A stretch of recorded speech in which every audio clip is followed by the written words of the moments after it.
Amani, kuna muda mrefu wa wewe kuacha kufanya amali, lakini kumbuka kule kaburini wanafaidika na zile amali chache walizozifanya hapa wapi duniani. Vyote viliwakimbia, hakuna ndugu wala marafiki walikubali kuingia nao kule kaburini, isipokuwa amali zao ndio zimekaa na wao sahihi. Wanafaidika na swala zao, wanafaidika na sadaka zao, wanafaidika na saumu yao, wanafaidika na dhikri zao, kumtaja kwao Allah, wanafaidika na kila kheri walokuwa wakiifanya katika maisha.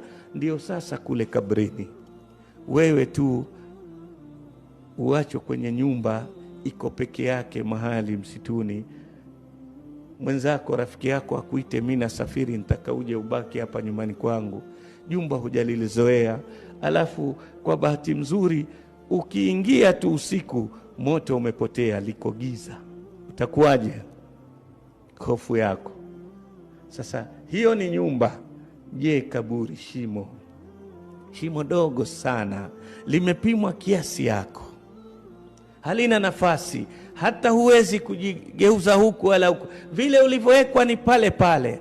Alafu uletewe fahamu, roho, ujue niko wapi, kitishio chake ni kiasi gani, utatishika vipi?